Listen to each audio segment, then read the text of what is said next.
Good morning. आप सभी का स्वागत है। और आज हम लोग एक महत्वपूर्ण टॉपिक बताने वाले आपको हैं कि अभी जो है पूरे बिहार में जो बीए होगा उसमें आपको बीए के लिए अभी एक नया टर्म यूज हो रहा है कि अब जो बीए होगा वो CBCS के तहत होगा। सबसे पहले अब के बाद जो बीए होगा इस साल से बीए मतलब बैचलर इन आर्ट्स जो होगा, जिसे हम लोग ग्रेजुएशन कहते हैं या जिसे यूजी कहते हैं, इसको बीए कहते हैं। इसकी यूजी मतलब अंडर ग्रेजुएट, इसके बाद पीजी होता है, या इसको लोग ग्रेजुएट कहते हैं कि हम लोग ग्रेजुएशन करना है। तो पहले इसके पहले जो बीए होता था 3 इयर्स का होता था। अब जो CBCS है वो क्या होगा, 4 इयर्स का होगा। तो यहाँ पे बहुत सारे बच्चों का क्वेश्चन था कि सर CBCS क्या है, इसमें बीए क्या होगा।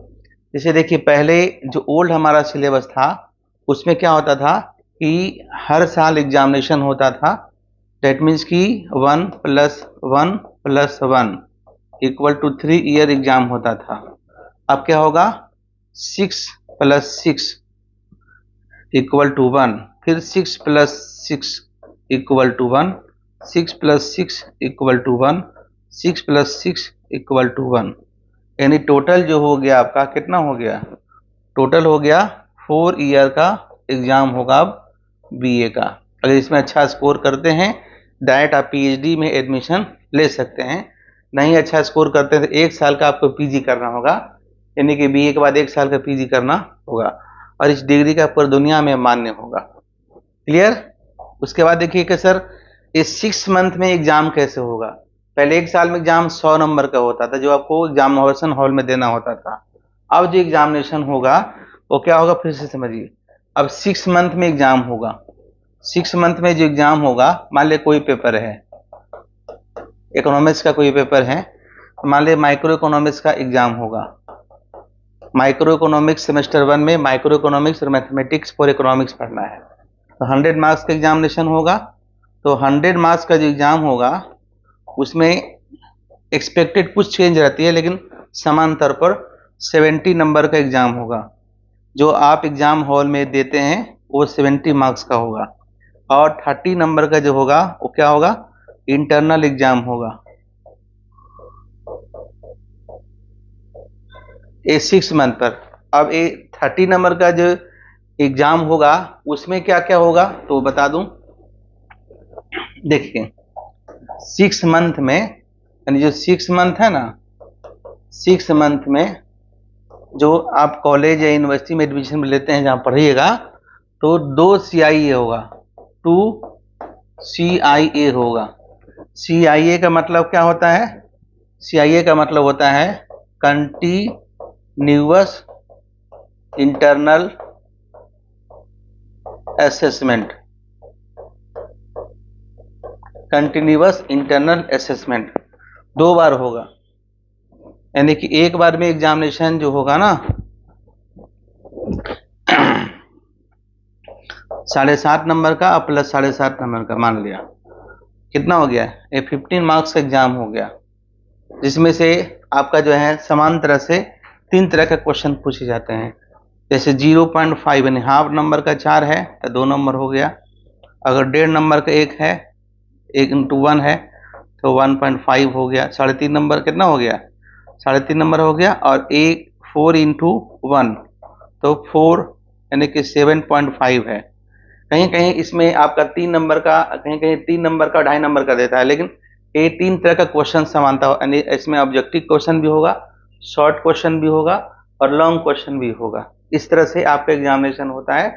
ये 7.5 नंबर का एग्जामिनेशन होगा, 2 बार होगा, तो हो गया 15 नंबर। और देखिए फिर से आइए, मैं यहाँ बताता हूँ फिर से। ये जो 15 मार्क्स है यहाँ मिला आपको किससे, जो 2 एग्जामिनेशन हुआ, 2 एग्जाम हुआ उसमें आपको इतना मिल गया।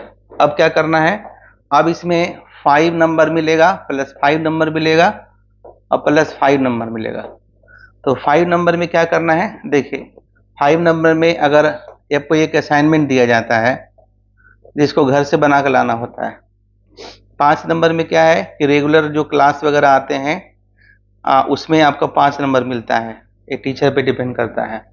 अब 5 नंबर का क्या होगा, फिर आपका वाइवा होगा, यानी कि इंटरव्यू कहिए, यानी 15 नंबर, यानी कि 15 नंबर इधर और 15 नंबर इधर, 30 नंबर का एग्जामिनेशन इंटरनल होगा, जो कि हर 6 मंथ पे आपका होगा। तो 70 मार्क्स का एग्जाम किधर होगा, 70 यानी हर सब्जेक्ट में इतना काम होगा। अगर 70 मार्क्स देगा एग्जाम हॉल में तो 30 मार्क्स देगा आपको इंटरनल एग्जाम, टोटल 100 मार्क्स आना है। इसमें बच्चों की जो परसेंटेज मार्क्स है ज़्यादा आती है, क्योंकि आप थोड़ा मेहनत भी करते हैं। देखिए पहले क्या होता था, कब सीधे साल में एग्जाम देने पहुंचते थे। अब इससे बेनिफिट है, मैं थोड़ा और बता दूं विस्तार से। पहले अगर 100 मार्क्स का एग्जामिनेशन देते थे तो आपको 100 मार्क्स में ही जो कुछ आना है। अब क्या है कि जो एग्जामिनेशन में मतलब कि बैठते हैं तो 70 मार्क्स को भी करना है, बाकी 30 बहुत सारा स्कोप है। जैसे कि 15 नंबर का एग्जाम होगा, 7.5 नंबर और प्लस 7.5 नंबर, ठीक है। तो ये आपका जो है 15 मार्क्स तो आना ही आना है, इसमें कुछ कम बेसी आता है, क्योंकि मान लिया आपको मतलब ऑब्जेक्टिव क्वेश्चन अगर होता है 0.5 का 4 क्वेश्चन, अगर थोड़ा सा भी मेहनत करते हैं तो आप सारा क्वेश्चन बन जाएगा। 1.5 का बहुत ही जो क्लासरूम में पढ़ाए जाते हैं, क्योंकि इंटरनल एग्जामिनेशन होता है तो शिक्षक चाहते हैं उसका परफॉर्मेंस अच्छा हो, तो ये 1.5 नंबर का भी आपको आता है। अभी 4 नंबर का अब लॉन्ग क्वेश्चन होता है। अगर क्लास में कंटिन्यू है, कहीं भी क्लास पढ़ते हो तो आपके काफ़ी अच्छी परफॉर्मेंस होती है। तो ये सारा डिपेंड करता है आपके इंटरनल परफॉर्मेंस क्या है। इससे क्या फ़ायदा होगा, इससे इनरोलमेंट रेशियो भी बढ़ेगा। इनरोलमेंट मतलब इनरोलमेंट तो होगा और साथ ही इसमें अटेंडेंस होगा, लोग स्कूल जाएंगे, कॉलेज जाएंगे और यूनिवर्सिटी भी जाएंगे। पहले क्या होता था, इस तरह की एक्टिविटी नहीं होने के कारण शिक्षक और आपका स्टूडेंट दोनों ही बहुत सारे कॉलेजों से, विश्वविद्यालय से नदारद होते थे। लेकिन ये हर 6 मंथ में एक्टिविटी होना है, हर 6 मंथ में कोई एक्टिविटी होना है, इसलिए काफ़ी अच्छा है। आई थिंक आप समझ गए होंगे। यानी बीए क्या होगा, बीए अब जो होगा 4 साल का होगा, हर 6 मंथ में यानी कि 8 बार इस तरह की एक्टिविटी करना होगा। यानी 8 बार है तो 8 दूनी 16 बार तो एग्जामिनेशन आपको इंटरनल देना होगा। मान लिया कि 5 पेपर है, मान लिया कि बीए पार्ट 1 लेते हैं तो इसमें माइक्रो है या मैक्रो है या माइक्रो है, मैथमेटिकल है और कुछ इथिक्स है, हिंदी होगा, इंग्लिश होगा।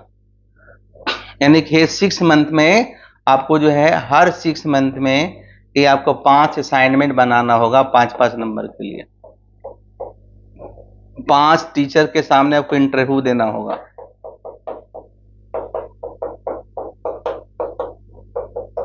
ठीक है, और साथ ही साथ 5 अलग अलग क्लास टीचर से आपको नंबर मिलेगा अटेंडेंस पर।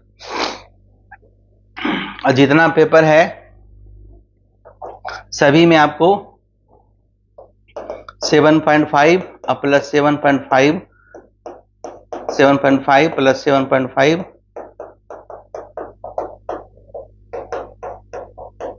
का एग्जामिनेशन होगा। क्लियर, ये हर चीज में होगा। अगर मान ले कि हिस्ट्री पढ़ते हैं तो मॉडर्न हिस्ट्री है, एंशिएंट हिस्ट्री है क्या, तो उसमें फिर आपको 2 पेपर सब्सिडरी रखते थे, उसमें एथिक्स वगैरह है, मैं आपकी बता रहा हूँ, ये सब आपको करना होगा। और नया जो सिलेबस है जल्दी आपके सामने होगा। मैं आपका अलग अलग विश्वविद्यालय में जो सिलेबस जहाँ शुरू किया गया है CBCS के तहत, चॉइस बेस्ड क्रेडिट सिस्टम, याद रहेगा, CBCS choice based credit system education policy, जो न्यू एजुकेशन पॉलिसी 2020 में जो सरकार के द्वारा, केंद्र सरकार के द्वारा लाया गया, उसकी शुरुआत अब धीरे धीरे हर राज्य सरकार कर रही है, जिसके तहत अब आपको बीए करना है। और बिहार में इस बार पूरी तरीके से CBCS लागू होगा। आई थिंक आप CBCS के बारे में थोड़ा सा समझे होंगे, और विस्तार से जैसे हमारे पास इंफॉर्मेशन आता है मैं आप लोग को बताऊंगा। धन्यवाद।